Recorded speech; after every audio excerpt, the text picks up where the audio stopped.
January 11th, 1944. 11:14 in the morning, 4 miles above Oschersleben, Germany.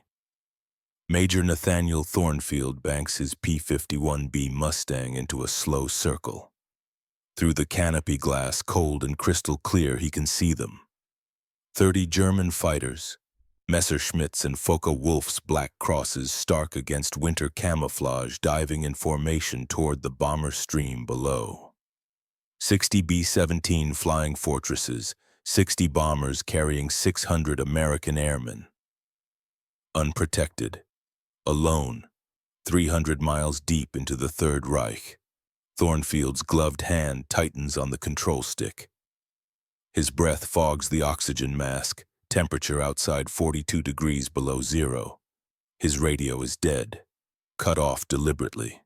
He made that choice 3 minutes ago. He is alone. 1 aircraft, 30 enemy fighters, 37 minutes until P-47 relief arrives from the west.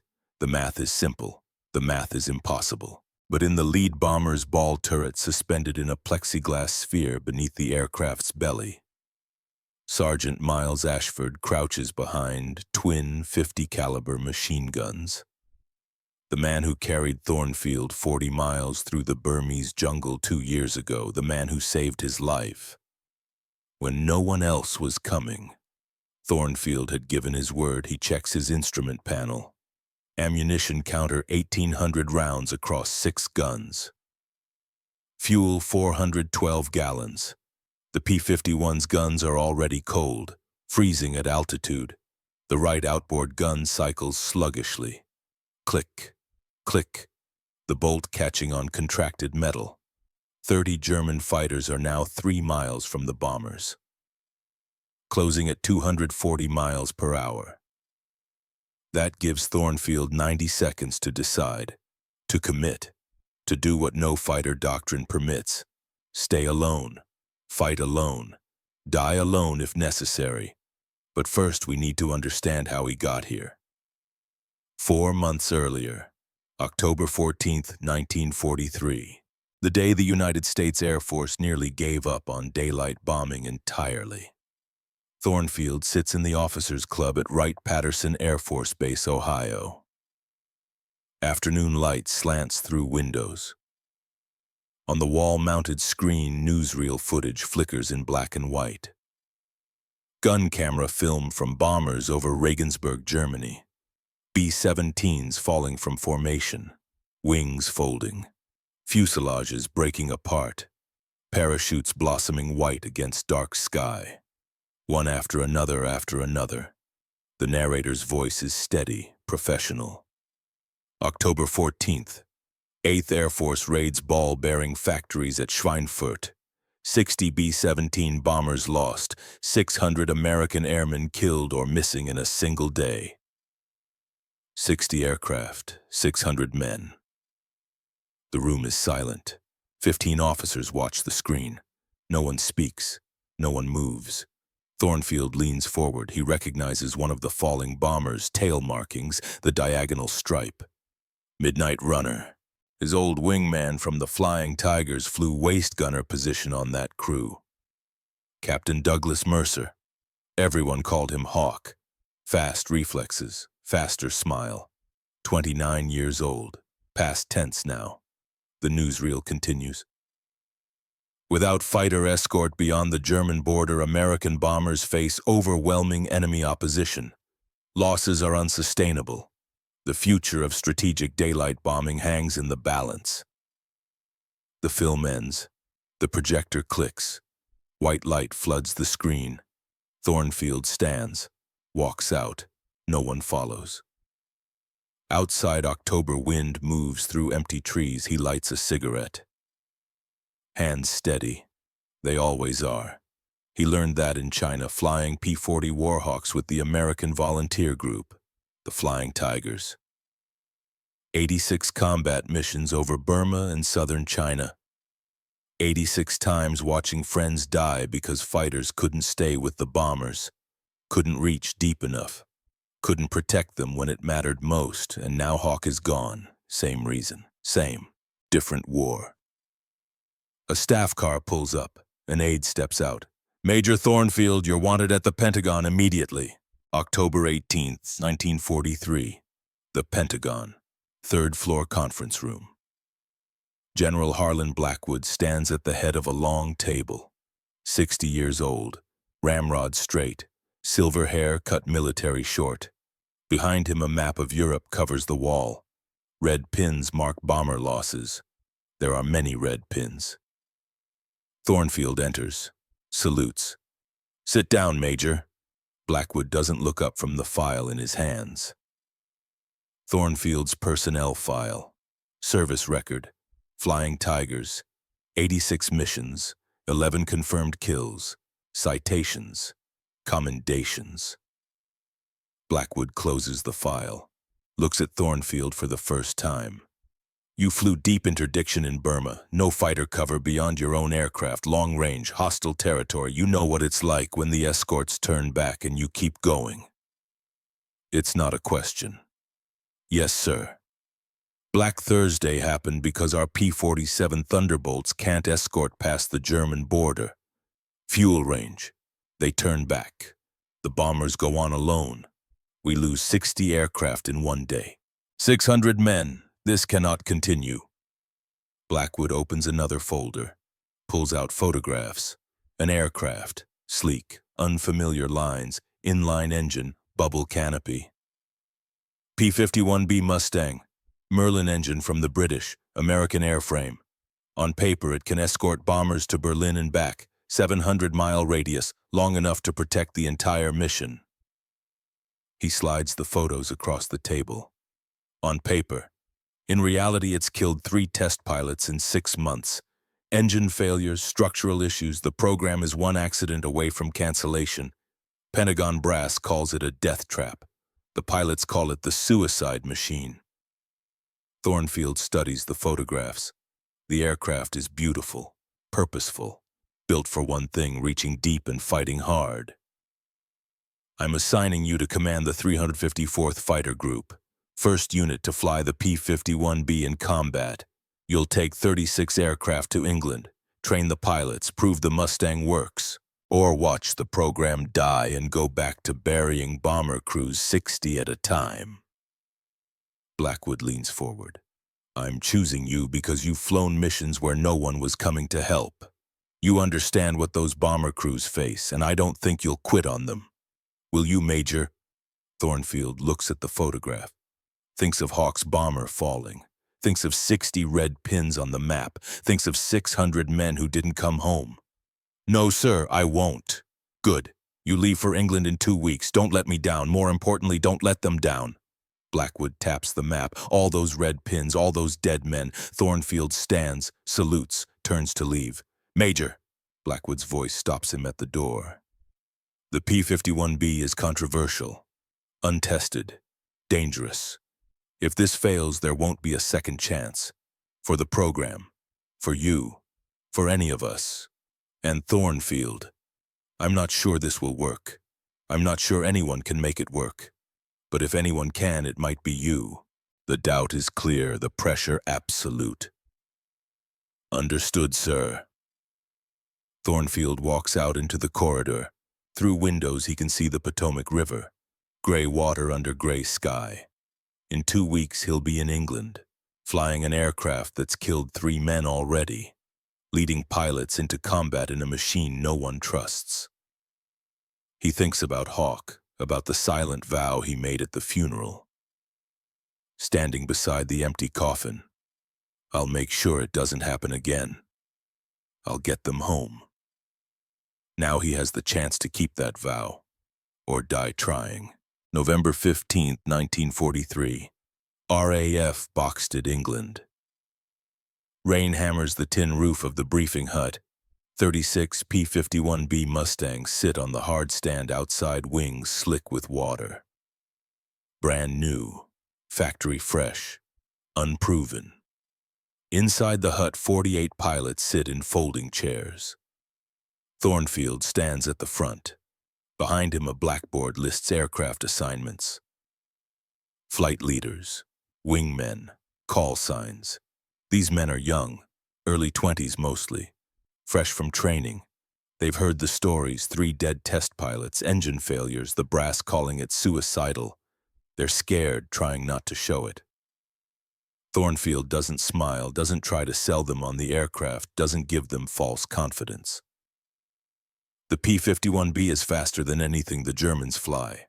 40 miles per hour faster than the Focke-Wulf 190. It can escort bombers to any target in Germany and come home. That's the good news.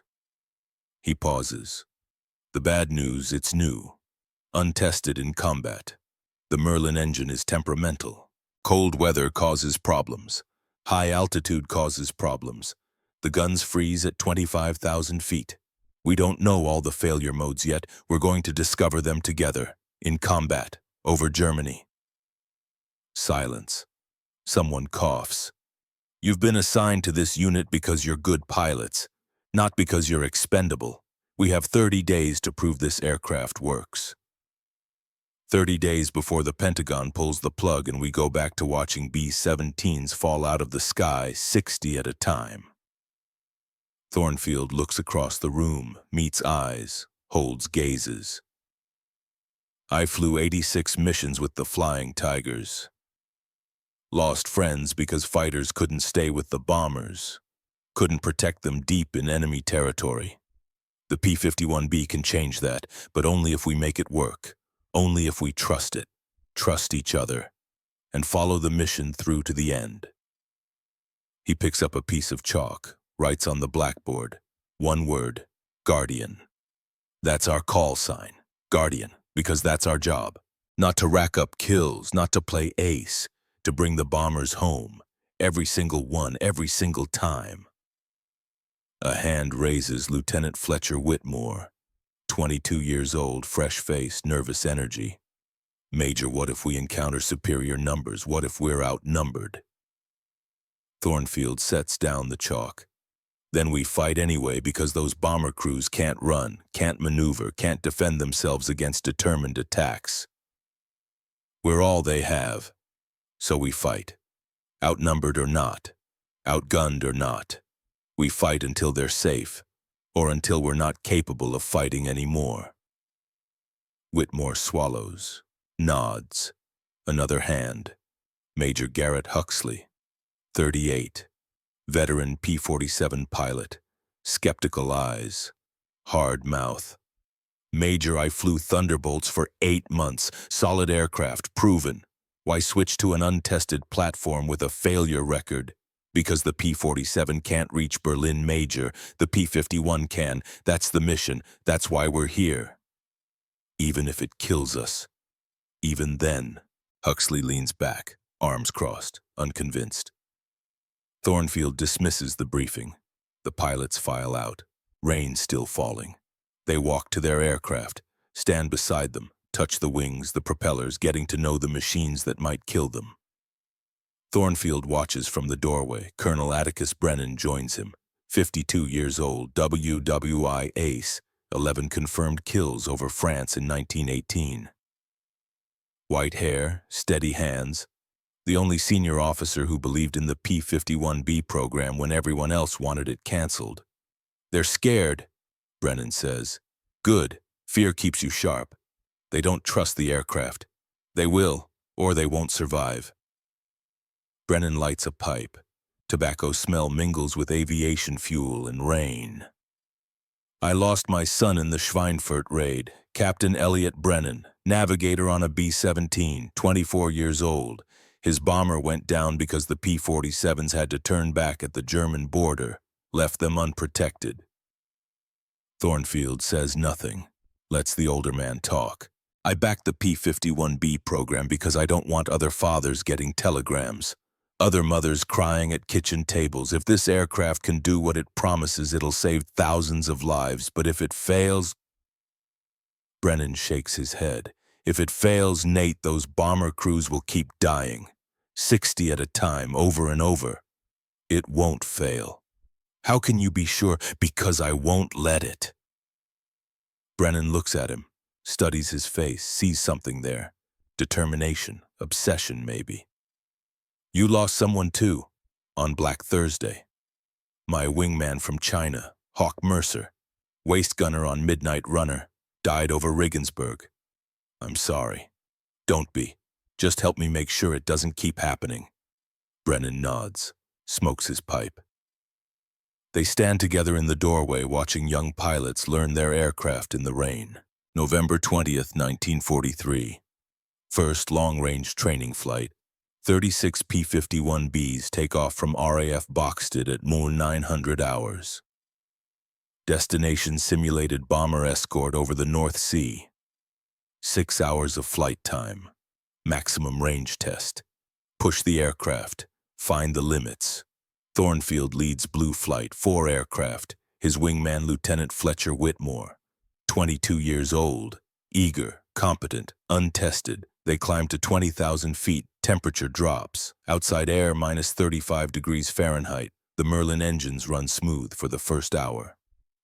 At 10:15 hours, Huxley's aircraft develops oil pressure problems. He turns back. At 10:33, 2 more P-51Bs report rough running engines, fuel mixture issues. They abort. At 10:41, Whitmore's engine coughs, misfires. His voice crackles over the radio. Young, trying to stay calm, failing. Blue leader, Blue 2, I'm losing power. Oil pressure dropping, temperature rising. Thornfield banks left, pulls alongside Whitmore's aircraft. Visually inspects. Black smoke trails from the cowling. Not good. Blue 2 shut down and glide. We're 40 miles from base. You can make it. Blue leader, if I shut down the engine, might not restart. If you don't shut down, it'll seize. Then you swim, your choice. Silence. Then Whitmore's propeller stops windmilling. The engine goes quiet. His aircraft becomes a glider. Efficient but terminal. Descending at 800 feet per minute. They glide together. Thornfield flies formation. Talks Whitmore down. Calm voice. Steady instructions. They cross the English coast at 4,000 feet. RAF Boxted comes into view at 2,000. Whitmore lands dead stick. No engine. No power. Rolls to a stop on the grass beside the runway. Climbs out. Legs shaking. But alive. 6 aircraft returned early that day. Engine problems, fuel system problems, electrical problems. That evening, Brennan receives a telegram from the Pentagon. General Blackwood's words are brief. Stop. 6 failures in 1 training flight. Stop. 1 more mission like this and program is canceled. Stop. 30 days to prove it works. Stop. Blackwood. Brennan shows Thornfield the telegram in his office. Dark outside, rain against windows. 30 days, Nate. That's all we have. Thornfield reads the message, sets it down, looks at Brennan. Then we'd better not waste them. December 5, 1943. First combat mission. Target Paris, France. Luftwaffe airfield at Le Bourget. 36 P-51Bs will escort 48 B-17 bombers. Round trip 400 miles. Within the Mustang's range, barely. Briefing at 0500 hours. Pilots file in. Tired eyes. Coffee cups. Nervous energy. Thornfield stands at the front, points to the map. Today we prove it works. Or we prove the critics right. There's no middle ground. Every aircraft that aborts, every engine that fails, every problem that grounds us puts the program closer to cancellation, so we fly the mission. We protect the bombers, we bring everyone home. He pauses, looks across the room, including ourselves. They take off at 0647 hours, sunrise behind them. The English Channel ahead, dark water, white caps, cold enough to kill in 3 minutes if you go down. The P-51Bs climb to 22,000 feet. Form up with the bombers over Dover. Beautiful sight. 60 aircraft in formation. Fighters above and beside. Bombers steady in the center. Aluminum glinting in early light, they cross into French airspace at 0723. At 0801, Huxley's aircraft develops hydraulic problems. Landing gear won't retract fully. Drag increases. Fuel consumption spikes. Blue leader, Blue 3, I'm aborting. Can't maintain formation. Thornfield watches Huxley peel off. Turn back toward England, 1 down. At 0819, 2 more P-51Bs report engine trouble. Oil temperature rising. They turn back. 3 down. At 8:35, Thornfield's own aircraft begins running rough. Oil pressure fluctuating. Not critical yet, but trending wrong. He adjusts the mixture, leans it out. The engine smooths, temporarily. They reach the target at 0847. B-17s drop bombs. The airfield erupts, hangars collapsing, fuel dumps burning, secondary explosions rippling across the field. Mission successful, turn for home. At 0903, another P-51B aborts, engine failure, 4 down. The formation crosses back into England at 0941. 32 P-51Bs still flying, 4 aborted, 89% completion rate. Not good enough. Thornfield lands at 10:15. Fuel gauge reads 11 gallons. 11 gallons out of 555 total capacity. He'd calculated wrong, pushed too hard, came within minutes of flaming out over the channel. Ground crew swarms his aircraft. Crew Chief Henry Kowalski climbs onto the wing, opens the cowling, looks inside, shakes his head. "Major, your oil cooler is cracked. You were losing pressure the whole flight. Another 10 minutes and the engine seizes." But it didn't. This time, Thornfield climbs down, legs stiff. 3 hours and 28 minutes in the cockpit. He walks to the operations hut. Brennan waits inside, holding another telegram. Pentagon's response to the mission report. Thornfield takes it, reads, 4 aborts unacceptable, stop. Reliability must improve, stop. Next failure ends program, stop. Blackwood. Thornfield crumples the telegram, throws it in the trash. "Next mission is in 2 weeks, we'll be ready." "How can you be sure?" "Because we have to be." December 15th, 1943. Evening. Officers' Club. Thornfield sits alone. Whiskey glass in front of him. Untouched. He's not drinking. Just thinking. Calculating. Every mission brings them closer to the edge. One more failure. One more abort. One more problem and the program dies. And the bombers keep falling. The door opens, cold air rushes in. A man enters, sergeant's stripes, familiar face, older than Thornfield remembers, but unmistakable. Miles Ashford. Thornfield stands, they shake hands. Ashford's grip is strong, working man's hands, scars on the knuckles. "Miles, what are you doing here?" "Visiting a friend, heard you were stationed at Boxted, thought I'd stop by." They sit, Ashford orders beer. Thornfield still doesn't touch his whiskey. "Last I heard you were infantry, stateside." "Was. Transferred to Army Air Corps, ball turret gunner, 401st Bomb Group. We're based at Dinathorpe, 40 miles from here." Ball turret. The most dangerous position on a B-17. A plexiglass sphere hanging beneath the fuselage. Cramped. Exposed. If the landing gear fails, the ball turret gunner gets crushed on touchdown. If the aircraft goes down, there's often no time to pull him out. He goes down with the bomber. Thornfield's expression must show something because Ashford smiles. "I know. Not the safest job, but someone has to do it, and I'm good at it." "You flew Black Thursday." The smile fades. "Yeah. Lost 4 bombers from our group that day, 60 men, friends." Ashford drinks his beer. "The P-47s turned back at the German border, left us alone. We flew another 90 minutes without fighter cover. German fighters hit us in waves. We couldn't stop them all." Silence. "I heard you're flying P-51s now," Ashford says. "Long-range escort." "Trying to.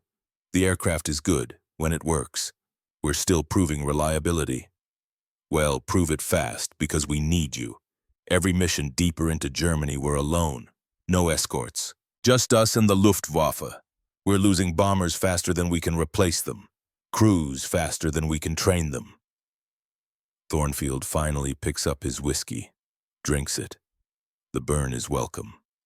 "We're doing everything we can, Miles. I know you are. That's why I stopped by.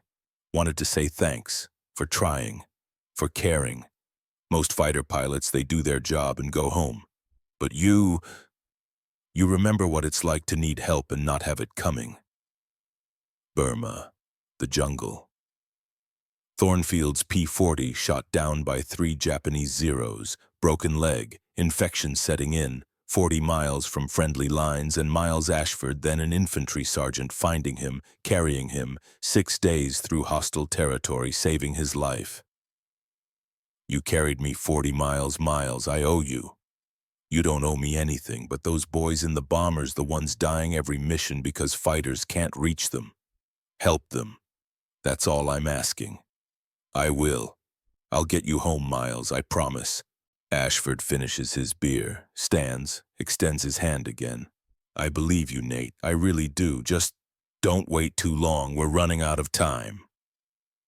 He leaves. The door closes. Cold air lingers. Thornfield sits alone. Thinks about promises, about debts, about 600 men who died on Black Thursday because fighters turned back at the border. He will not let it happen again. January 3rd, 1944. Shakedown mission over France.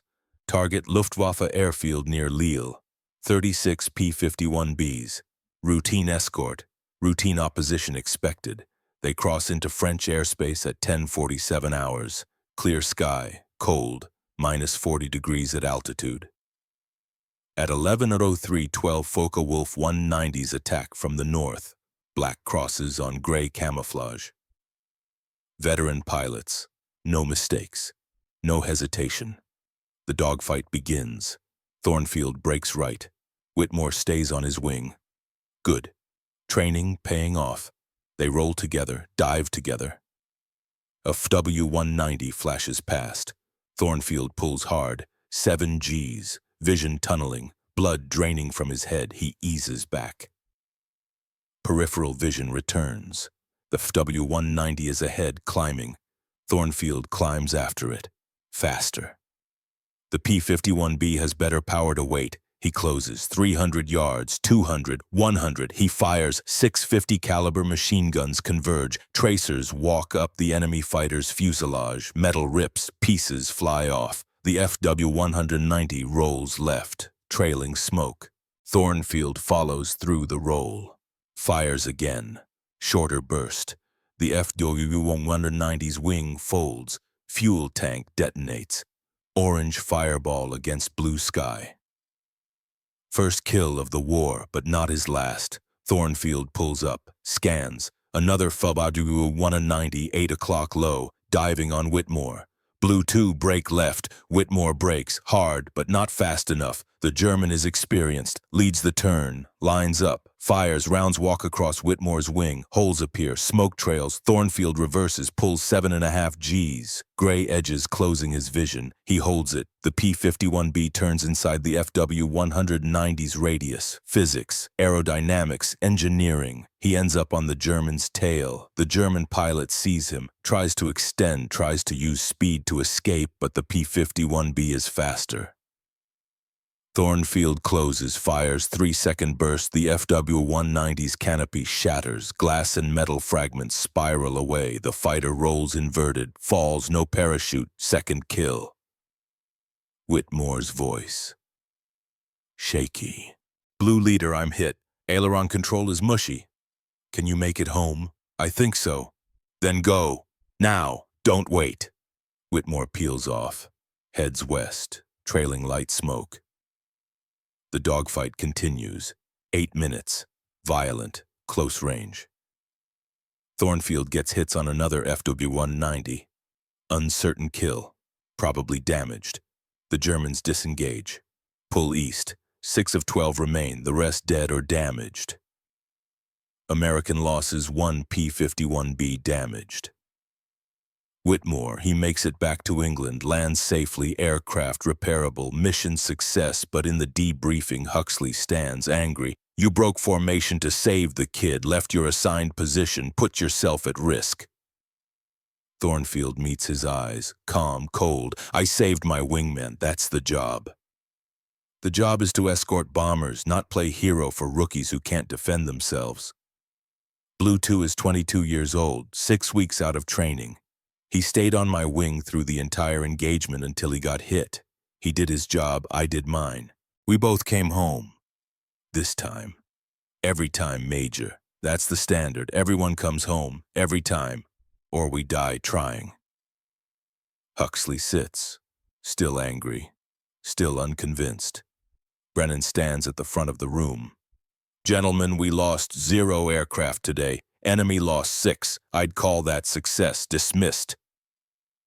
The pilots file out. Thornfield remains. Brennan approaches. Huxley's right about one thing.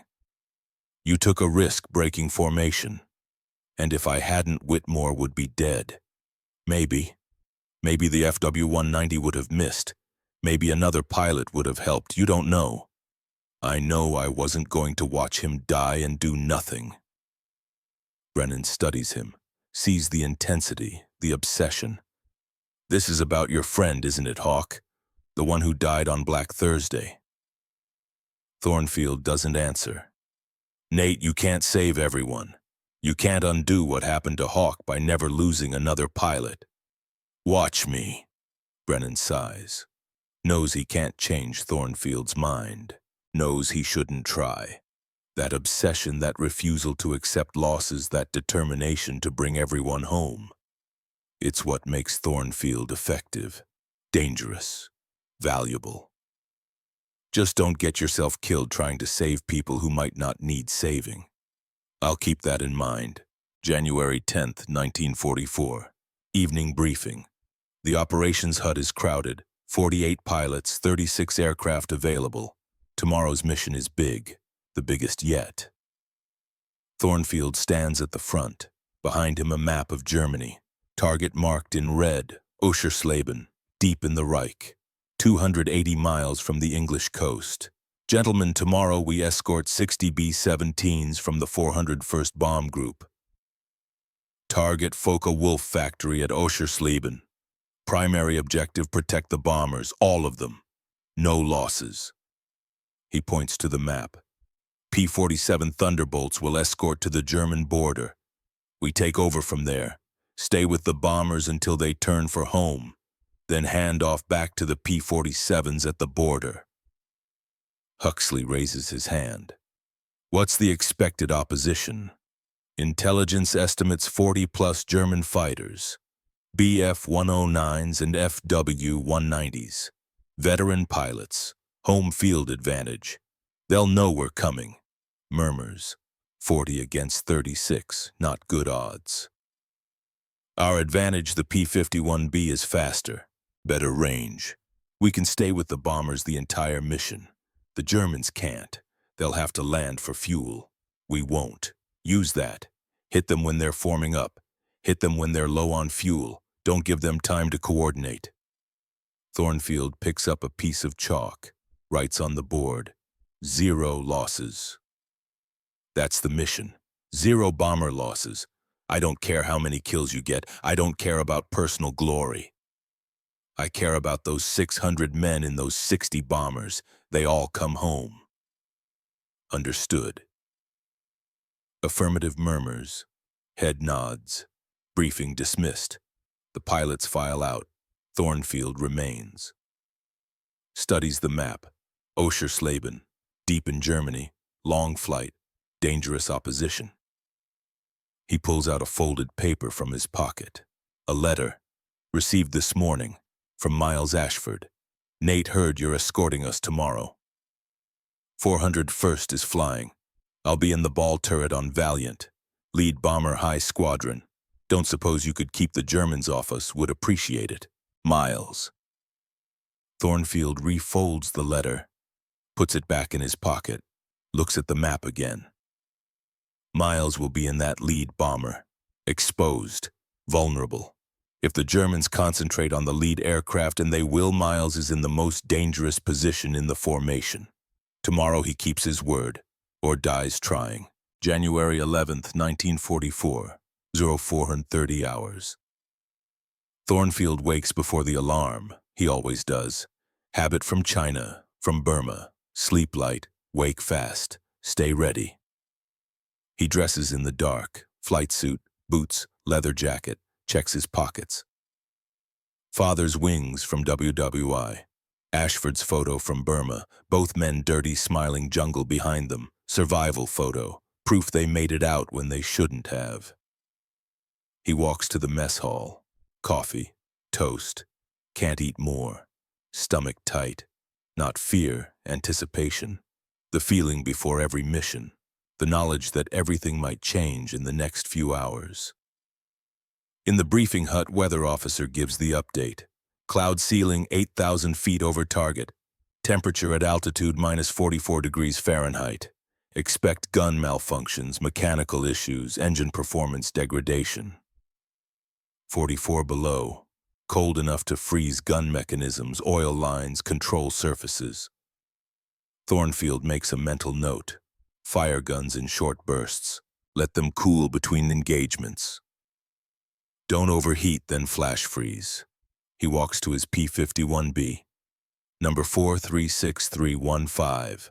Blue Leader, personal aircraft. Ground crew has it prepped, fueled, armed, ready.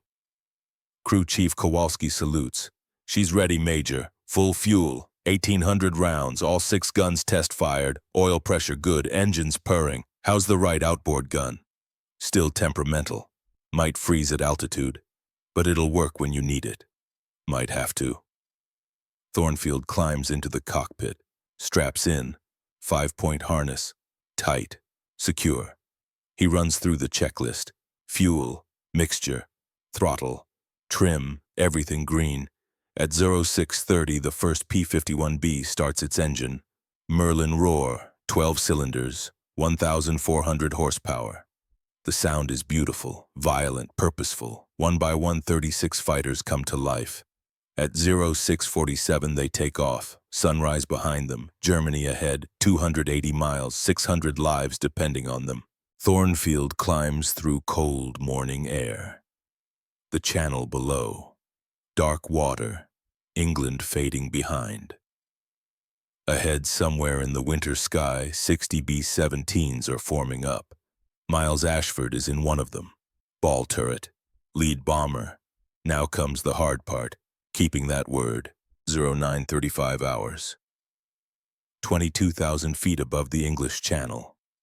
36 P-51B Mustangs slice through crystal air. Silver against winter blue. Formation tight. Professional. Each pilot scanning, always scanning. Sky above, sky behind. Threats come from anywhere. Thornfield leads Blue Flight, 4 aircraft. Whitmore on his right wing. 2 more P-51Bs stepped up behind. Guardian formation. Protecting each other. Protecting the bombers they haven't reached yet. Ahead, black dots materialize against pale sky. Growing. Taking shape. B-17 flying fortresses. 60 of them. 3-box formation.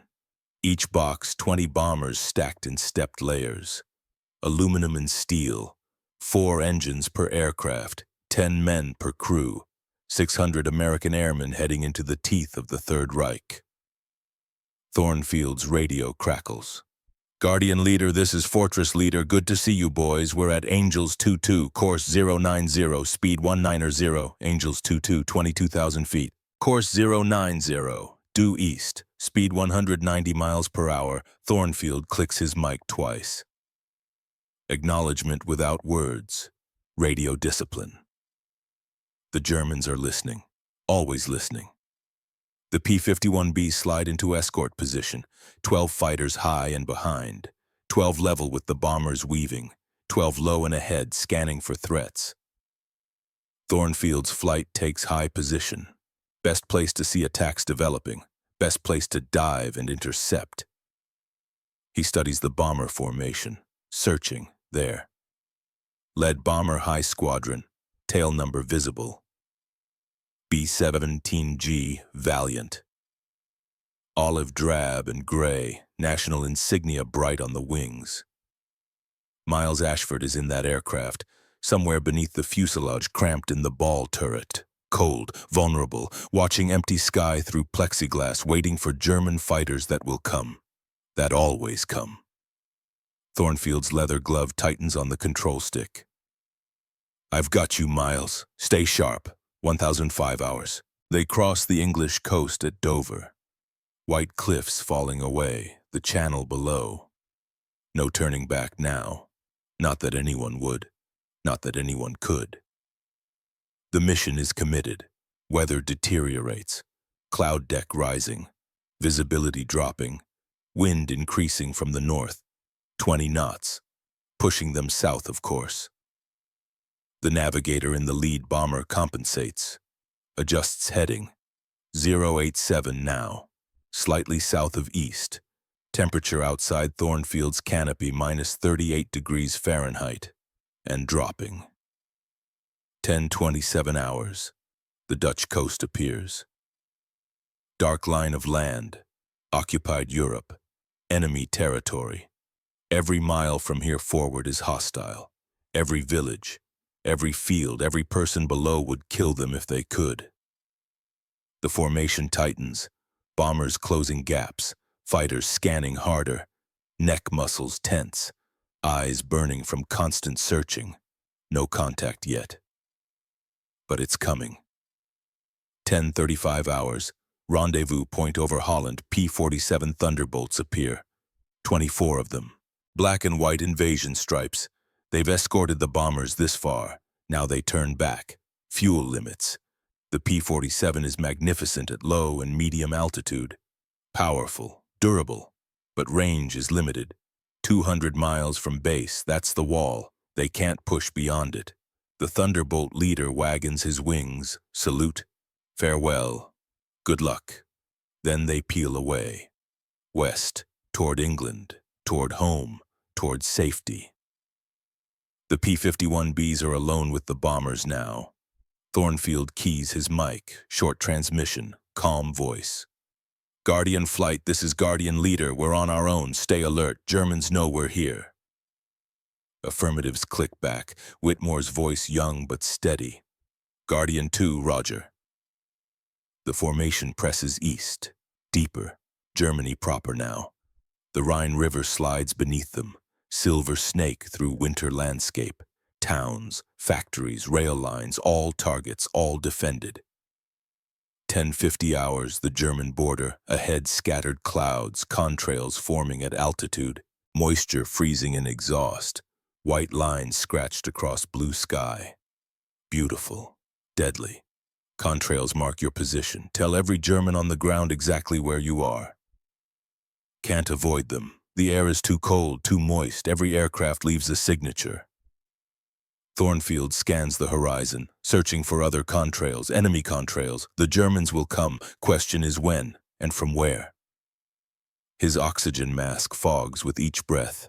In, out, rhythmic, necessary. At 22,000 feet without oxygen, unconsciousness comes in 90 seconds, death in 3 minutes. He checks his instrument panel. Fuel 412 gallons, ammunition 1,800 rounds, all 6 guns charged. Gun sight illuminated. He's ready. Below the bomber stream maintains formation, steady, unchanging, like a great machine, inexorable, heading toward Oschersleben, toward the target, toward the German fighters that are certainly scrambling right now. 10:58 hours. Thornfield sees them first. Contrails, 12 o'clock level, 20 miles out. Multiple aircraft climbing. Turning toward the bomber stream. He counts. 12 contrails, 12 German fighters. Messerschmitt Bf-109s most likely. Or Focke-Wulf FW-190s. Doesn't matter which. Both are lethal.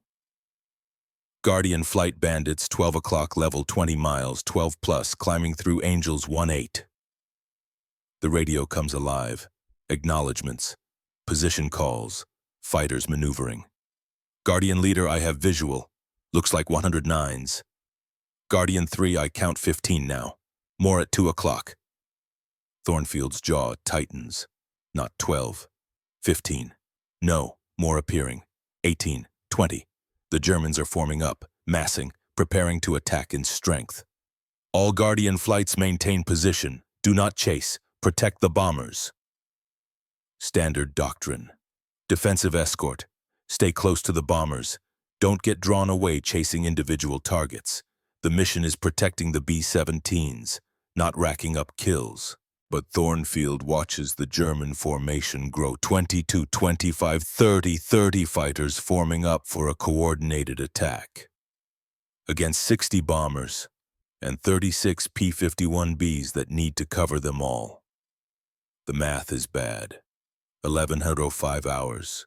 The German formation splits. Half turn south, half turn north. Classic pincer. Attack from multiple angles simultaneously. Force the escorts to divide, create gaps, exploit them. Guardian leader, they're splitting. Orders. Thornfield calculates. 15 Germans north, 15 south. He has 36 P-51Bs. Split them evenly, 18 north, 18 south. Except he can't leave the bombers completely unprotected. Need fighters above them, below them, ahead. Guardian 2 through 6 take the northern group.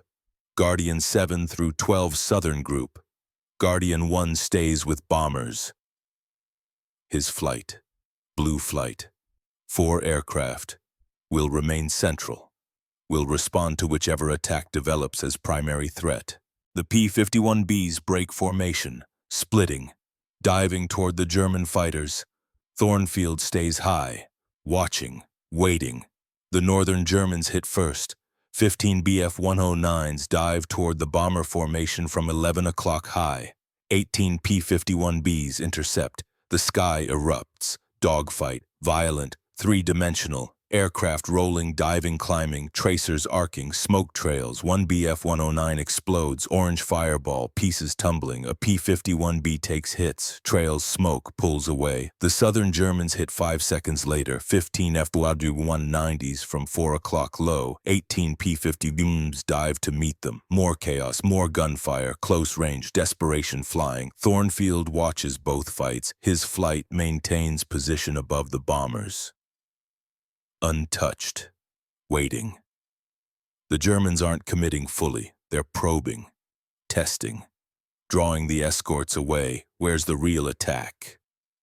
His eyes sweep the sky. Ahead, behind, above, below, there. 6 o'clock high, 30,000 feet, more contrails. Diving, 12 more German fighters, fresh, unengaged. Diving straight toward the bombers while the P-51Bs are occupied north and south. The trap. Guardian 1 to all flights, 12 more bandits, 6 o'clock high Angels 3-0, diving on the bombers, blue flight engaging. Thornfield shoves throttle forward, war emergency power. The Merlin engine screams, 57 inches of manifold pressure, 1,550 horsepower. The P-51B accelerates. He pulls up. Steep climb. 22,000 to 30,000 feet. 8,000 feet of altitude, racing the diving Germans, racing to intercept before they reach the bombers. Whitmore stays on his wing. Good. The other 2 blue flight aircraft follow. 4 P-51Bs climbing hard.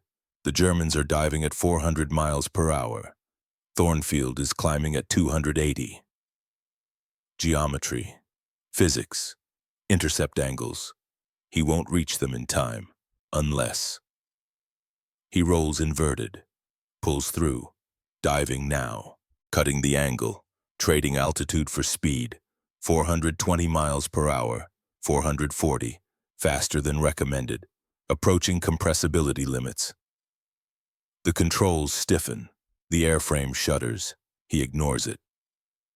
Focuses on the lead German fighter, Bf-109. Black crosses, yellow nose, ace markings. 3,000 feet separation, 2,000, 1,000. Thornfield rolls upright, pulls. 7 Gs crushing him into the seat. Vision tunneling, gray edges. He eases slightly. Peripheral vision returns. The gun sight settles on the lead Bf-109. 600 yards, too far. He holds fire. 500 yards, still too far. 400 yards. The German is focused forward, locked on the bombers, doesn't see Thornfield closing from his 7 o'clock low. 300 yards. Thornfield fires all 6 guns, 50 caliber Browning M2s. 600 rounds per minute cyclic rate, each gun tracers every fifth round, red lines reaching forward, the bullets converge, walking up the BF-109's fuselage. Sparks, metal tearing. The German's tail section disintegrates, control surfaces gone. The fighter snap rolls, tumbles, falls, no parachute. Kill number 1. Thornfield pulls up. The rest of the German formation scatters. His sudden appearance, his aggression breaks their attack. They expected defensive flying, expected the P-51Bs to stay close to the bombers. Circle protectively. They didn't expect this. Thornfield chases. The second BF-109 breaks right. Hard turn, Thornfield turns inside him. Physics. The P-51B has lower wing loading, tighter turn radius. He closes. 200 yards. Fires. Burst shorter. 90 rounds. Bullets strike the BF-109's canopy. Glass explodes. The fighter rolls inverted, falls. Kill number 2. Whitmore's voice. Blue leader, nice shooting. Stay focused, Blue 2. We're not done. The German formation is reforming, pulling together. Realizing they're not facing cautious escort pilots. They're facing hunters, but they're not retreating. Neither is Thornfield. 11 hours, the northern and southern German groups disengage from the P-51Bs. Pull back, regroup, join the central group. 30 German fighters form up. 3 miles northeast of the bomber stream. The P-51Bs reassemble. 12 have minor damage. 2 are trailing smoke. 1 reports low fuel. Turning back, 35 P-51Bs remain. Thornfield's radio crackles. Group leader, Major Huxley. Guardian leader, this is Guardian 7. We're bingo fuel. Multiple aircraft reporting low fuel states. We need to turn back. Bingo fuel, the minimum required to return to base, the line you don't cross, cross it and you swim. Thornfield checks his own gauge, 390 gallons. He's burned 22 gallons in the last 20 minutes. High power settings, combat maneuvering, fuel consumption spikes during fighting. Guardian 7, what's your fuel state? 240 gallons. 11 aircraft in my formation are below 250, we can't stay. Thornfield does the math. Distance to target 60 miles. Time at bomber cruise 19 minutes. Return to this position 19 minutes. Hand off to P-47s at the border 40 minutes beyond that. Total time remaining 78 minutes. At normal cruise, 240 gallons is enough. Barely. At combat power burning fuel at 2 gallons per minute, it's not. Huxley is right. If they stay and fight again, they won't make it home. Standard procedure, return to base. Don't risk the aircraft, don't risk the pilots, live to fight another day. But if they leave, the bombers have 18 P-51Bs protecting them against 30 German fighters, with 60 more miles to the target and 60 miles back. The bombers will be slaughtered. Thornfield looks down. The bomber formation is steady, unchanging. 60 aircraft, 600 men, trusting the fighters to protect them. 1 bomber stands out, lead position, high squadron. Valiant, Miles Ashford. Guardian leader orders, Huxley's voice. Tight, waiting. Thornfield's hand hovers over the mic button. He thinks about Hawk, about Black Thursday, about 60 bombers falling because the fighters turned back. He thinks about Miles, about Burma, about 40 miles through the jungle. I'm not leaving you behind. His thumb presses the mic button. Guardian 7, return to base. Take all aircraft with fuel states below 250 gallons. Silence. Then Roger, Guardian leader, turning back now. Good luck. 18 P-51Bs peel away, west, toward England, toward safety. 18 remain with the bombers, but Thornfield's fuel gauge reads 390 gallons. He burned fuel fighting. He'll burn more. And he's committed to staying until the bombers are safe, until they hand off to the P-47s at the German border on the return leg. He might not make it back. He might swim in the North Sea, cold enough to kill in 3 minutes. He accepts this. Whitmore's voice, concerned. Blue leader, are we staying? We're staying. Our fuel. I know Blue too. We stay until the bombers are safe, or until we can't fly anymore. Those are the options. Silence. Then, understood Blue leader. The remaining P-51Bs form up around the bombers. Thin coverage now, gaps everywhere. If the Germans attack in force, there aren't enough escorts to stop them all. Thornfield knows this. The Germans know this. 11-14 hours, the German formation maneuvers, positioning, preparing 30 fighters against 18 P-51Bs and 60 bombers. Thornfield watches them, studies their movement. The Germans are forming a wall, line abreast, all 30 aircraft spread across 2 miles of sky. When they attack, they'll come as one mass, overwhelming force. Hit the bombers from ahead, frontal attack. Most dangerous for the bombers, head-on closure rate exceeds 700 miles per hour. Bomber gunners have 3 seconds to fire before the Germans are passed. Then the Germans reverse, attack from behind, where the bombers are vulnerable. It's textbook Luftwaffe doctrine, and Thornfield can't stop it. 18 fighters can't cover 60 bombers against 30 attackers. But he'll try. His radio crackles. Not Huxley, not Whitmore. Group leader, main formation commander, fortress leader. The B-17 pilot commanding all 60 bombers. Guardian leader, this is fortress leader. We see the bandits. We count 30. You have 18 fighters. The math doesn't work. Recommend you withdraw. Save your aircraft. We'll take our chances. Thornfield doesn't answer immediately. He looks down. At Valiant. At the bomber carrying Miles Ashford. He remembers Burma, the jungle, broken leg, infection, dying, and Miles Ashford carrying him. 40 miles, 6 days. I'm not leaving you behind. Thornfield keys the mic. Fortress leader, Guardian leader, we're not withdrawing. We stay until you're safe. Guardian leader, that's not Fortress leader. The decision is made. We stay. Guardian out. He switches off that radio channel, looks at his flight. 4 aircraft, Whitmore on his wing, 2 more behind. Blue flight, the Germans are coming. Stay aggressive, target their leaders, break their formations, make them think twice before they press attacks. Affirmatives click back.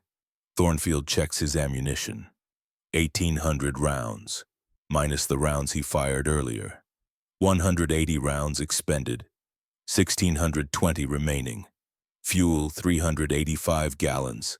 Temperature minus 42 degrees. His right outboard gun cycles sluggishly. The bolt catching.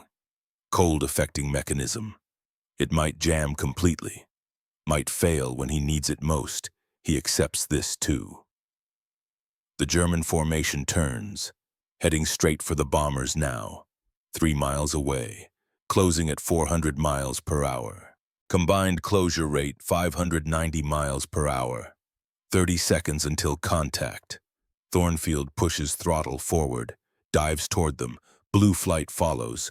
4 P-51Bs diving toward 30 German fighters. Insane odds, suicide math. But the bombers are behind him. Miles is behind him. 600 men are behind him, and he'd given his word. 20 seconds. His hand rests on the gun trigger. Gun sight illuminated. Lead computing sight. He'll fire at 400 yards, maximum effective range, not ideal. But volume of fire matters. Disruption matters. Make the Germans flinch, make them break formation, give the bombers a chance. 15 seconds. The German fighters fill his windscreen, black crosses, angular shapes, camouflage paint, professional pilots, experienced, veteran, they don't flinch. Neither does Thornfield. 10 seconds, his radio erupts, voices the other Guardian flights calling contacts, engaging. The southern and northern Germans are attacking again. Simultaneous assault from 3 directions. Coordinated, planned, executed perfectly. The P-51Bs are outnumbered everywhere. 5 seconds. Thornfield's finger tightens on the trigger. 4 seconds. The lead German fighter ahead of him. WW190. Yellow nose. Ace markings. The pilot is good. Holding formation. Steady, not braking. 3 seconds. Closure rate extreme. 700 miles per hour combined. The WW190 grows in the gun sight. Fills it. Dominates it. 2 seconds. Both pilots fire simultaneously. Thornfield's 6 guns erupt, or 5 guns. The right outboard gun jams. Frozen. Seized. 5 guns firing. Tracers reaching forward. Red lines converging. The Germans' guns flash. 4 20mm cannons. 2 13mm machine guns. Yellow muzzle flashes. Rounds coming back. 1 second. Thornfield's rounds strike. The FW190's engine cowling shatters. Pieces fly back. Oil sprays. Black smoke pours. The German's rounds pass wide. High. He'd led the deflection wrong. Misjudged closure rate. Close, but not close enough. The FW190 breaks left. Trailing smoke. Engine failing. Kill number 3. Thornfield pulls up. Hard. 7 Gs. Vision tunneling. He ignores it. Pulls harder. 8 Gs. His G-suit inflates. Squeezing legs. Abdomen. Forcing blood to his brain, he levels, scans. The German formation is scattered. His attack, his aggression broke their perfect line. They're reforming, but the attack is disrupted, delayed. The bombers have 30 more seconds. Thornfield reverses, dives back toward the Germans. Solo now. Blue flight is scattered, engaging other targets. He's alone, 1 P-51B against 29 German fighters. A Bf-109 appears. 6 o'clock low, climbing toward him. Thornfield rolls inverted, pulls through, diving at the Bf-109. Head on again. Insane, suicidal, the Bf-109 pilot doesn't expect it, brakes early, defensive. Thornfield rolls upright, follows the brake, gets on the Bf-109's tail. Close. 150 yards, 2 seconds of fire, 60 rounds, all 5 working guns. The Bf-109's canopy dissolves in a cloud of glass. 4 down, ammunition remaining 1,480 rounds, another FW-190, attacking from above. Thornfield sees it late. Too late. The German fires. Cannon shells walk toward Thornfield's aircraft. He brakes hard left. 4 shells miss. 1 hits. Impact. Left wing. Outboard section. Metal tears. Hole appears. 2 feet across, fuel sprays, misting. His left wing fuel tank is punctured. Fuel gauge drops 380 gallons, 370, 360, leaking 20 gallons per minute. At this rate, he has 15 minutes before the tank is empty. 15 minutes before his range is critically compromised. He'll never make it back to England. But the bombers are still 60 miles from the target, 60 miles back. P-47s won't be at the border for another 78 minutes. He stays, pulls hard, reverses onto the FW-190's tail. The German extends, tries to use speed, but Thornfield is faster, even damaged, even leaking fuel. He closes 300 yards, 250, 3-second burst, 90 rounds. The FW-190's right wing root erupts. Fuel tank detonates. Orange fireball. The wing folds. The fighter tumbles. Kill number 5. Ammunition 1,390 rounds. Fuel 345 gallons and dropping. Temperature -42. His left inboard gun jams, freezes. Seized bolt. 4 guns remaining. He climbs back to altitude. Scans for the bombers. They're there, steady, still in formation, untouched. The Guardian flights are holding. Barely, but holding. Thornfield's radio crackles. Whitmore. Blue leader, you're leaking fuel. I can see it from here. I know, Blue 2. You need to turn back, now, or you won't make it home. I'll make it. Blue leader. Blue 2, maintain your position. Protect the bombers. I'll handle the Germans. Silence. Then, Roger, Blue leader.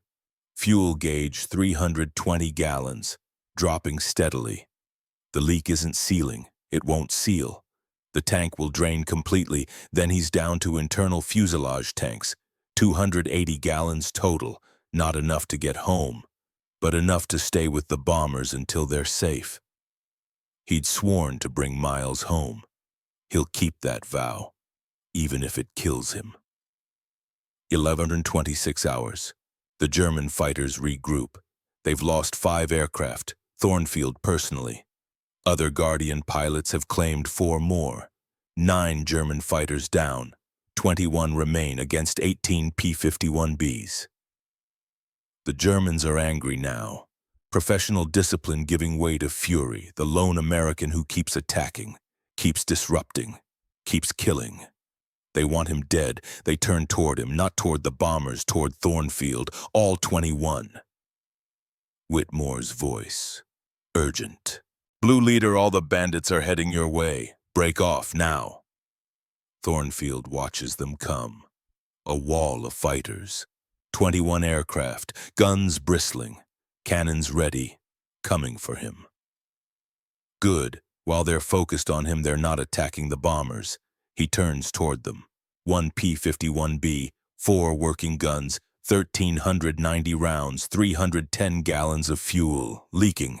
Against 21 German fighters, he doesn't hesitate, pushes throttle forward and charges. 1126 hours. 4 miles above Germany. 21 German fighters arrayed in a perfect line, 2 miles wide. Death incarnate. Black crosses against winter sky. Every pilot veteran, every aircraft armed, every gun aimed at one target. Nathaniel Thornfield. He flies straight at them.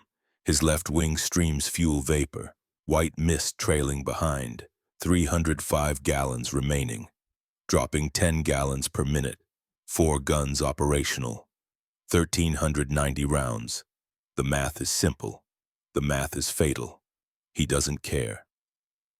Behind him, 60 B-17 bombers maintain course, steady, untouched.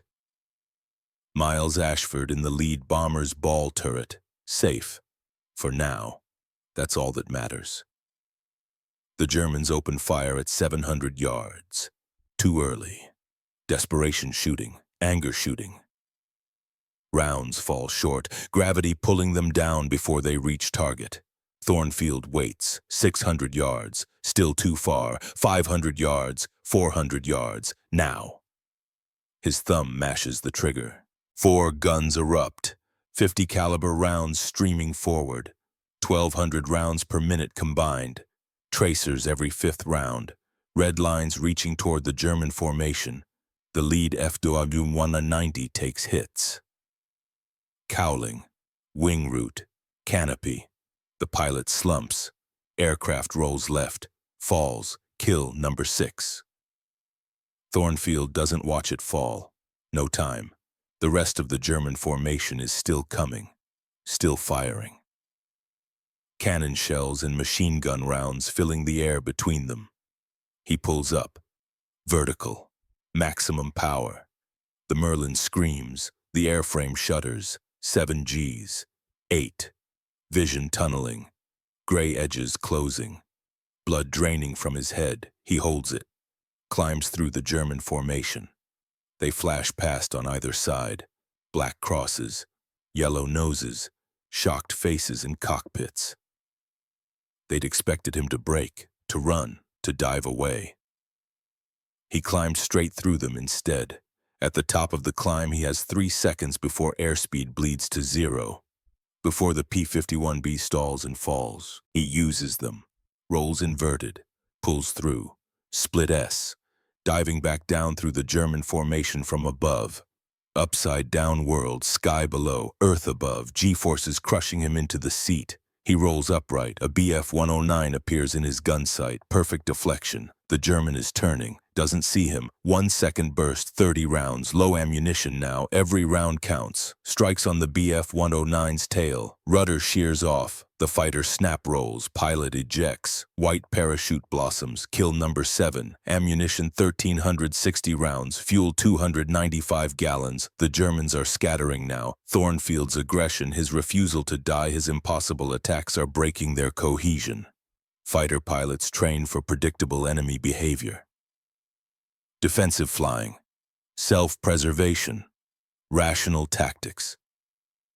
This isn't rational, or it's the only rational choice when 600 lives depend on you. Thornfield pulls hard left. Another WW2 crossing his nose. High deflection shot. Difficult. Low probability. He takes it anyway. Leads the target. Fires.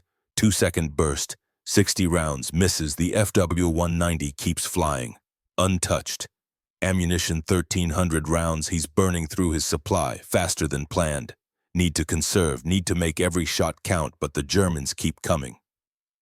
11:29 hours. Whitmore's voice cuts through the chaos.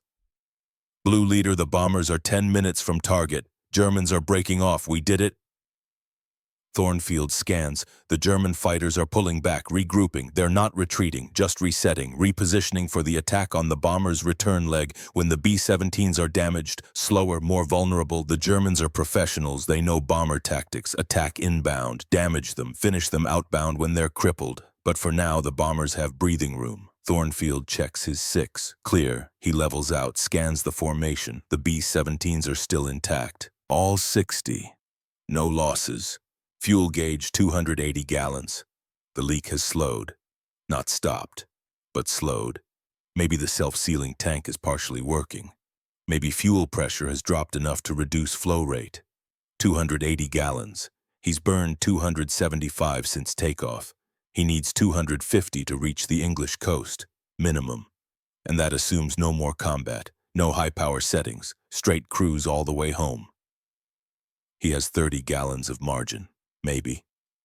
His radio crackles. Guardian 7, Huxley, the flight that turned back earlier. Guardian leader, Guardian 7, we've landed at Boxted. Refueling now. How's the situation? Guardian 7, we're still with the bombers. Enemy pulled back. No bomber losses. Static. Then outstanding Guardian leader. You've got fuel to make it home. Thornfield looks at his gauge again. 278 gallons now. Leak continuing. Affirmative, Guardian 7, we'll make it. It's a lie. He knows it's a lie. Huxley probably knows too. But it's the lie that keeps the mission going, the lie that prevents questions, the lie that lets Thornfield do what he came here to do, protect the bombers, all of them, until they're safe. 1138 hours. The B-17s reach Oschersleben. The Focke-Wulf factory sprawls below. Hangars, assembly buildings, warehouses, rail sidings, the target. Bomb bay doors open, the formation slow slightly, steady, bombardiers taking control, Norden bomb sites engaged, crosshairs on target, Thornfield and the remaining Guardian flights circle above, watching, waiting. The Germans could attack now, while the bombers are committed, straight and level, most vulnerable, but the sky stays empty. The first bombs fall, tumbling black cylinders, 500-pounders, 1,000-pounders, falling toward the factory complex below. Impact. Explosions ripple across the facility, orange fireballs, black smoke, secondary detonations as fuel stores ignite. Entire hangars collapse. The factory is burning. Mission successful. The B-17s turn west, heading home. Formation intact. 0 losses. Thornfield's flight reforms around them.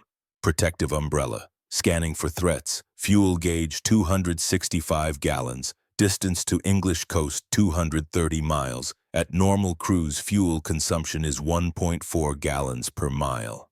He needs 322 gallons to make it. He has 265. He's 57 gallons short. He will run dry over the North Sea. 60 miles from land. Water temperature 38 degrees Fahrenheit. Survival time 4 minutes.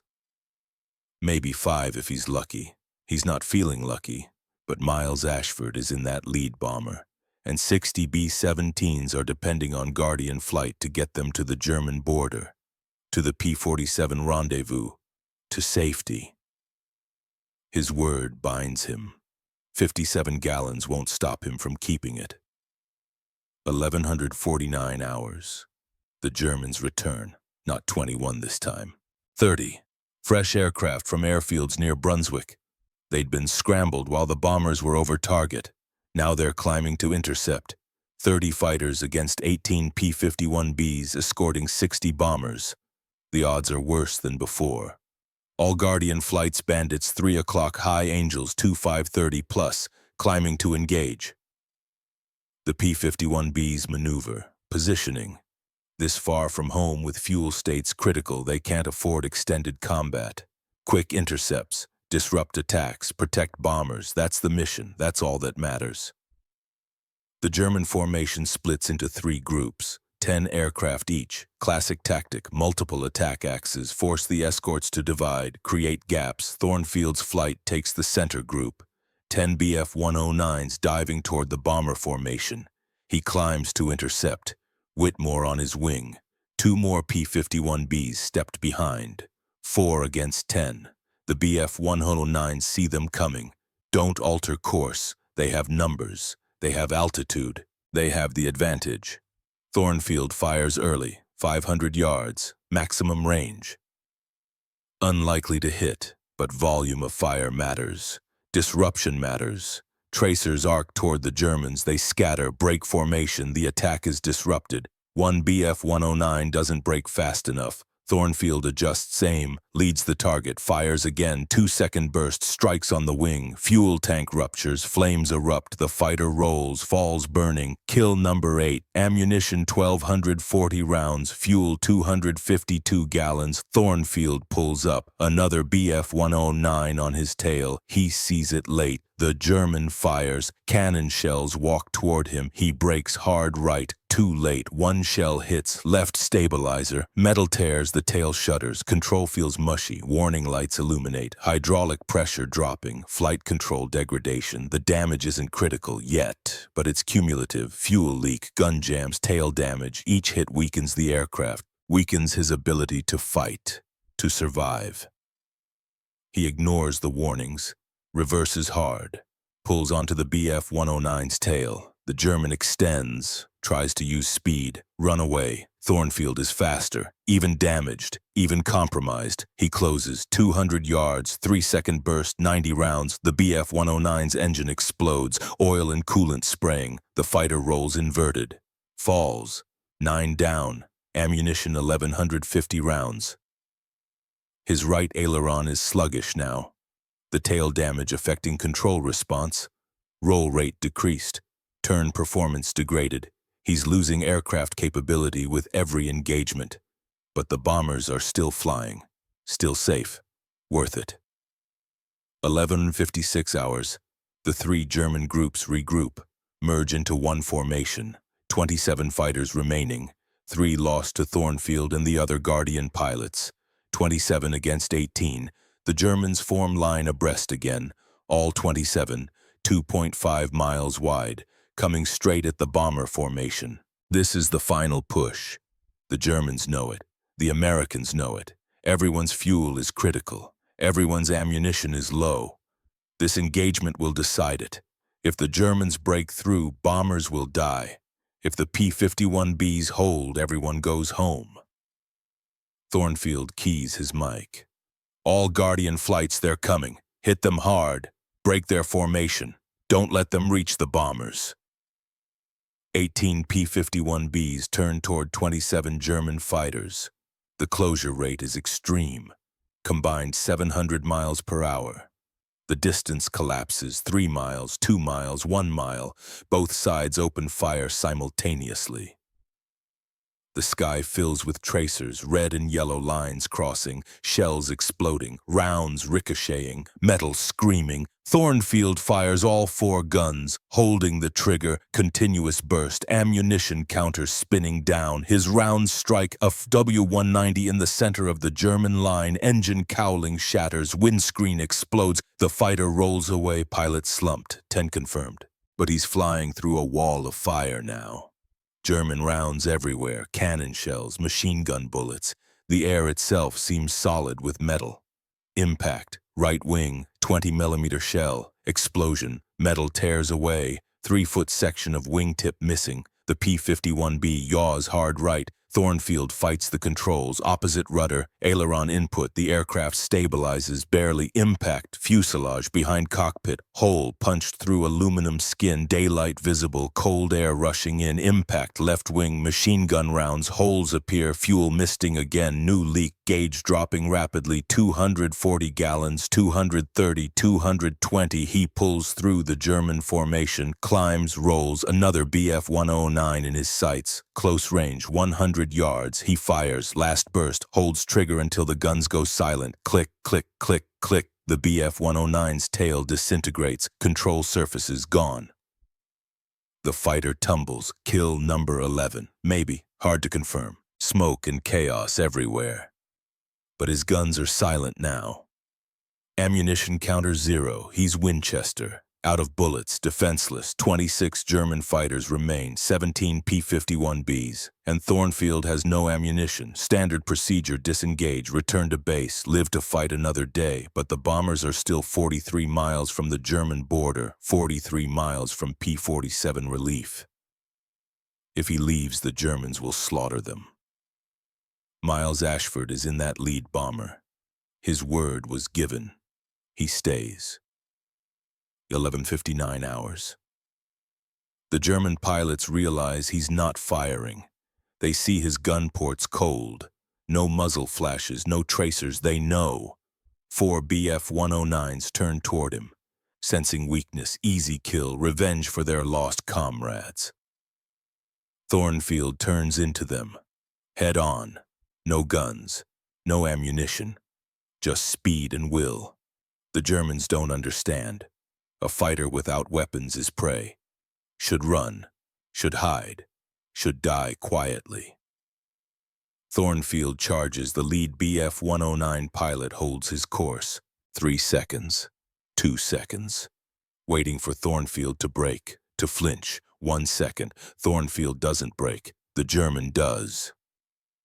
At the last instant, breaks hard left, defensive, survival instinct, overwhelming discipline. Thornfield follows through the break, stays on the German's tail, 50 feet separation. His propeller inches from the Bf-109's rudder. No guns, just intimidation, proximity, threat.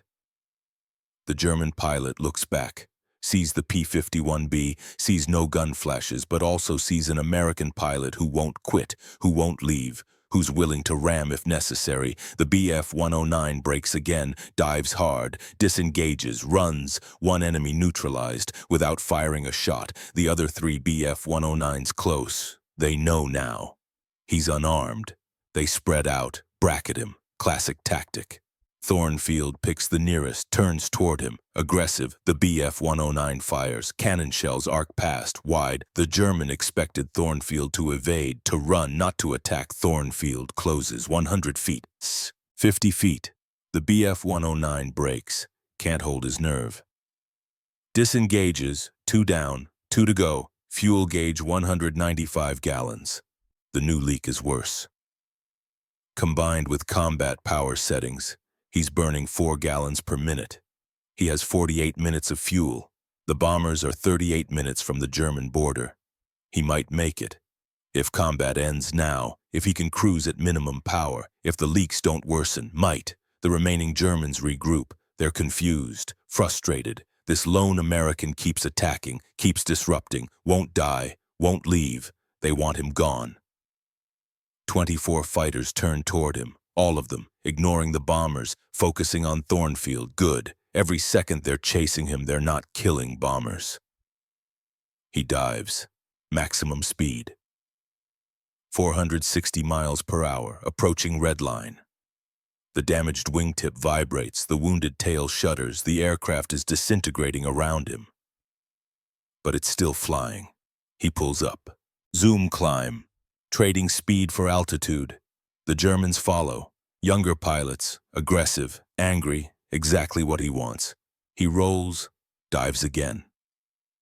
The Germans follow. He's leading them away from the bombers, away from Miles, away from 600 airmen who can't defend themselves. Fuel 175 gallons. Distance to border 32 miles, time to P-47 relief 31 minutes. The math is getting tighter. 12:07 hours on the horizon. Thornfield sees them, black dots growing larger, P-47 Thunderbolts, the relief force early, tailwind must have helped. 24 P-47s, fresh, fully armed, full fuel, salvation. The German pilots see them too. They're not stupid. 24 against 24. Even odds. But the Americans are fresh. The Germans have been fighting for 23 minutes. Low fuel, low ammunition. The Germans break off, turn east, heading home. The fight is over. The bombers are safe. All 60 B-17s, untouched, 0 losses. Thornfield's hands shake on the control stick. Adrenaline fade, exhaustion setting in.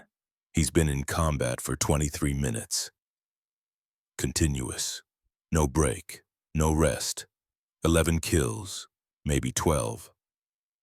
Gun camera footage will confirm, but more importantly, 60 bombers survived. 600 men are going home, including Miles Ashford. He kept his word. Now he just needs to survive long enough to land. Fuel gauge 158 gallons. Distance to English coast 180 miles. Fuel consumption at minimum cruise 1.2 gallons per mile. He needs 216 gallons. He has 158.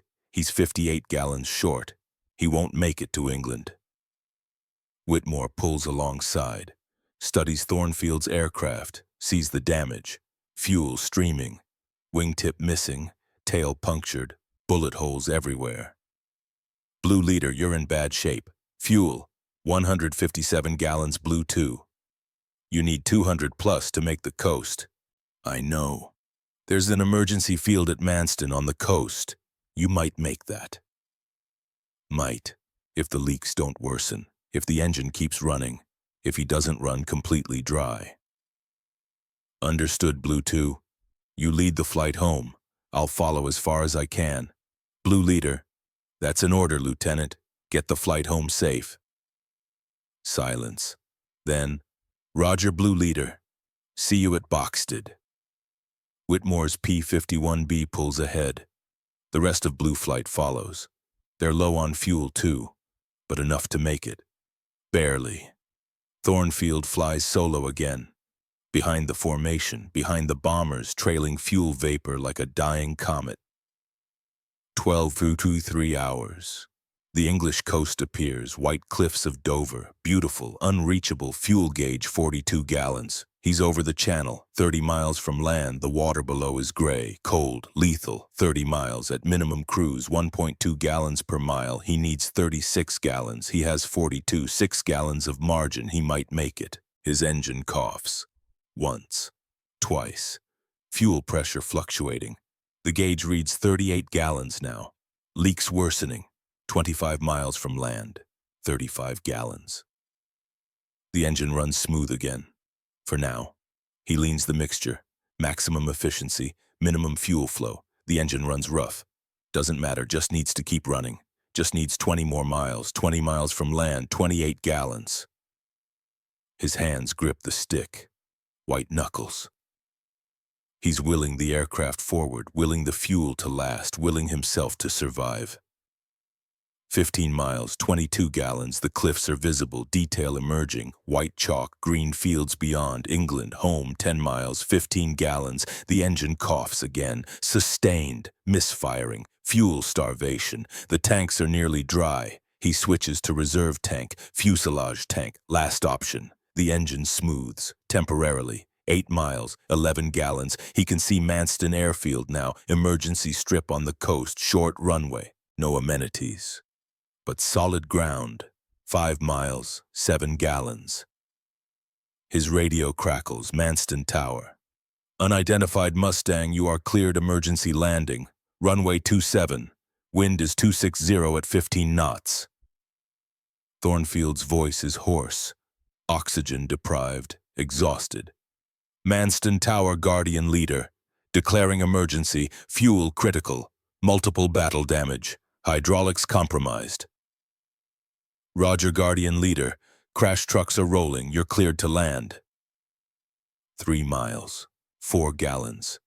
The engine is running on fumes now, coughing, sputtering, each cylinder firing irregularly. 2 miles, 2 gallons. Thornfield drops landing gear. The damaged hydraulics groan. Right gear extends. Left gear extends partially. Stuck. The warning light stays red. 1 mile, 1 gallon. The engine quits. Silence. The propeller windmills unpowered. The P-51B becomes a glider. Thornfield aims for the runway. No power, no go-around option. 1 chance, 1 approach, half mile, 0 fuel. He's too high, too fast. He slips the aircraft, cross controls, yaw and roll. Losing altitude, bleeding speed, the runway threshold passes beneath. He's over the numbers, flares, pulls back. The P-51B settles. Right gear touches, good. Left gear touches, partially. The damaged gear collapses. The left wing drops, strikes the runway, metal screaming on concrete. The aircraft slews sideways, spinning, tumbling. Thornfield is thrown against the harness, 5-point restraint, holding, crushing. His head snaps forward, back, forward again. The P-51B stops, sideways on the runway, left wing crumpled, tail section damaged, propeller bent, fuel exhausted, but stopped, on solid ground, not in the water, alive. Thornfield sits motionless. 10 seconds. 20. Breathing. Just breathing. The canopy won't open. Damaged, jammed. Crash crews arrive, axes and pry bars. They force the canopy, cold air rushes in, hands reach for him, unbuckle harness, pull him from the cockpit. His legs buckle. Ground crew catches him. 3 hours, 42 minutes in the cockpit. 91 minutes of continuous combat. His body is spent. They lay him on the grass beside the runway. Medic checks vitals, pulse elevated, blood pressure high, oxygen deprived, dehydrated, exhausted, but alive. The medic looks at Thornfield's aircraft, counts bullet holes, 58, counts major damage, wingtip gone, tail punctured, fuel tanks perforated, landing gear collapsed. How the hell did you fly that thing home? Thornfield's voice is a whisper. Had to. Made a promise. He passes out. January 11th, 1944, 1837 hours. RAF Boxted. 60 B-17 bombers land, 1 by 1. Every single aircraft. 0 losses, 0 casualties. 600 airmen climb from their aircraft, kiss the ground, shake hands, cry, laugh. They survived. Miles Ashford climbs from the ball turret of Valiant. His legs are stiff, cramped from 3 hours in the tiny sphere. But he's alive. He finds the intelligence officer, Captain Anderson. Who were the escort fighters today? 354th Fighter Group, P-51 Mustangs, Guardian Flight. There was one. Blue leader. Fought alone for over 20 minutes, saved us all. I need to know who that was. Anderson checks the mission log, finds Blue Flight roster. Blue leader, Major Nathaniel Thornfield. Ashford's face goes pale. Thornfield, Nate Thornfield. You know him. He saved my life in Burma 2 years ago. I carried him 40 miles through the jungle. Well, today he returned the favor. His aircraft is at Manston, emergency landing. Fuel exhausted, critical damage, but he's alive. Ashford sits, heavy, processing. He stayed. When everyone else turned back, he stayed. 11 confirmed kills, out of ammunition for the last 12 minutes. Kept attacking anyway. Kept the Germans off your formation. Ashford's eyes water. I need to see him. He's at Manston Hospital, should be released tomorrow. I'll be there. January 13th, 1944. 10:15 hours. RAF Boxted Officers Club. Thornfield sits alone, coffee cup in front of him, untouched. He's not drinking, just thinking. His aircraft is destroyed, total loss. The crew chief confirmed it this morning. Airframe 2 damaged, beyond repair. P-51B tail number 436315 will never fly again, but 60 bombers came home. 600 lives saved. Worth it. The door opens.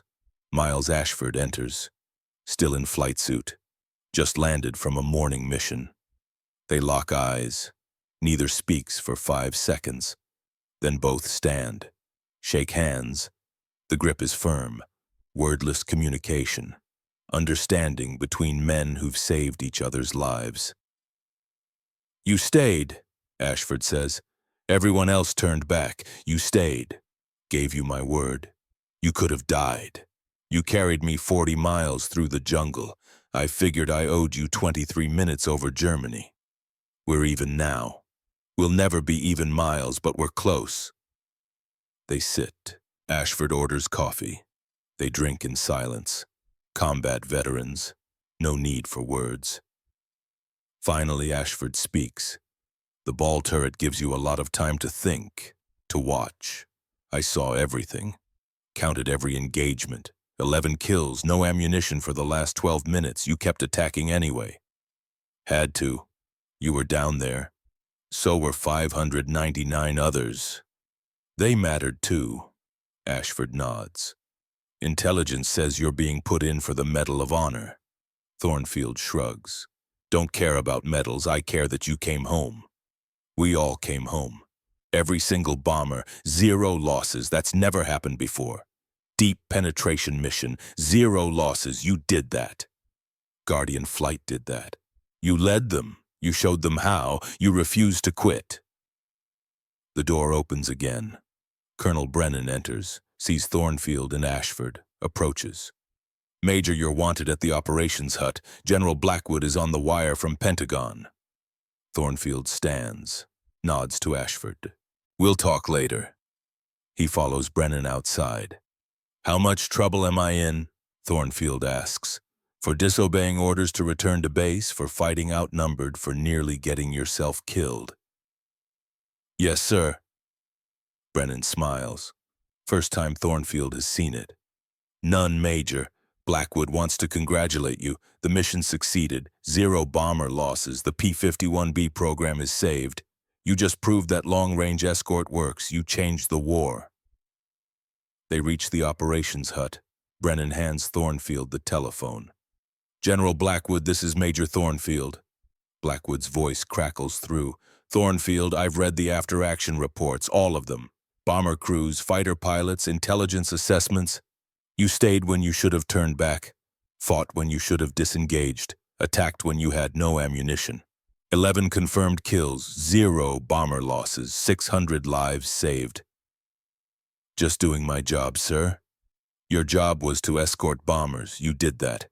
Then you went beyond, way beyond.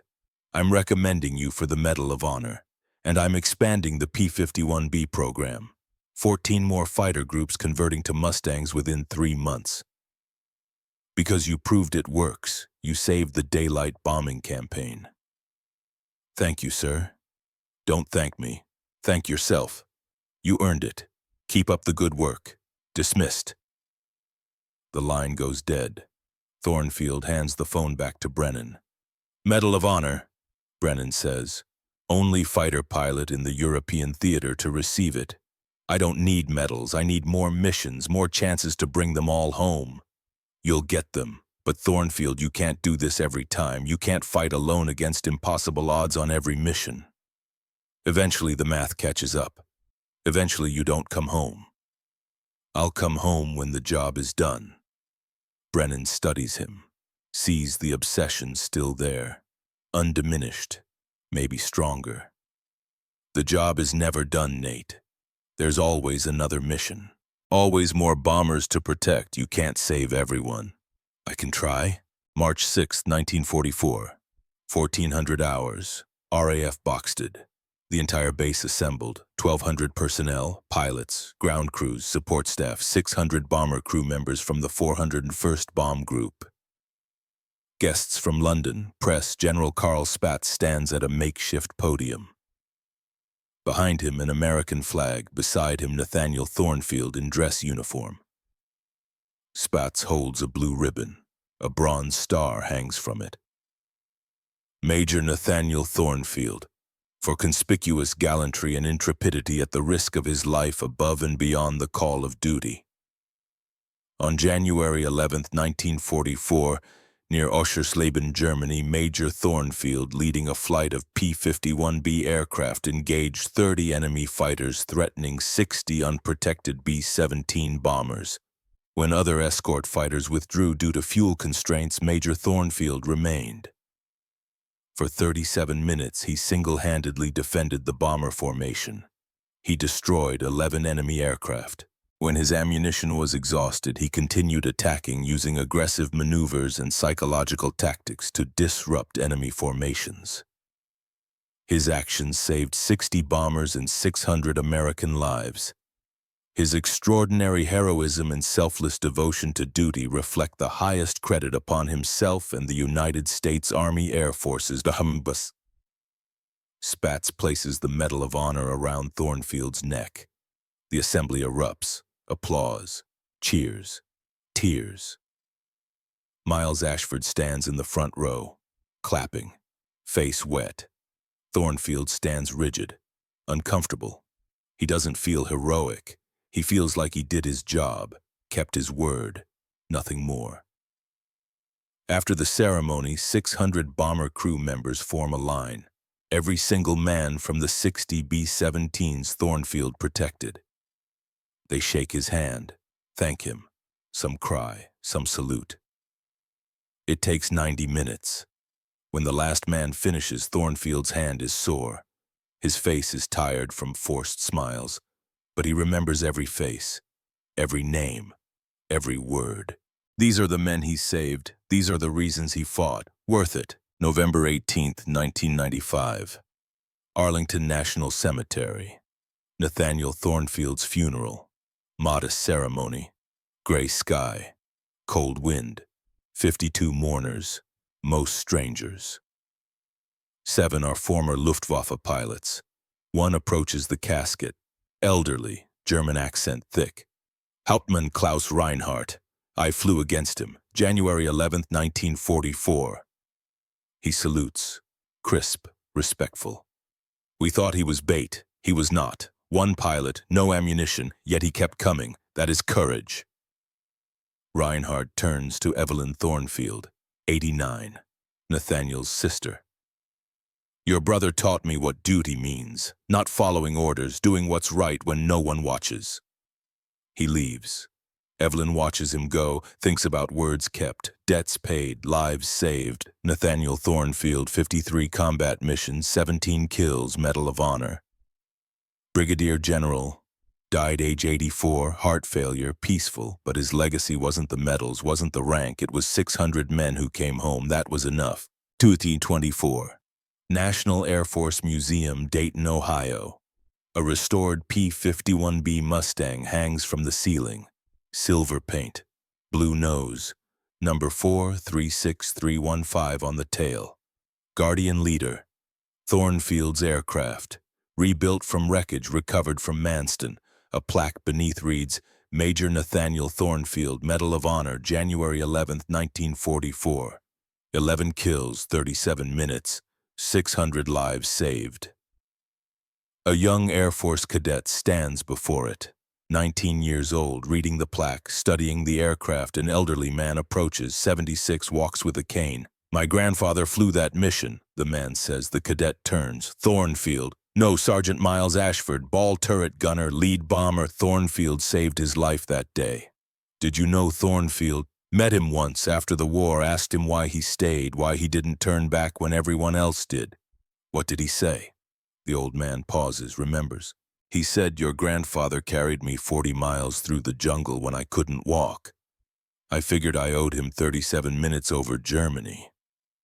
Then he said something else, something I've never forgotten. What? He said, duty isn't about following orders, it's about doing what's right when no one's watching.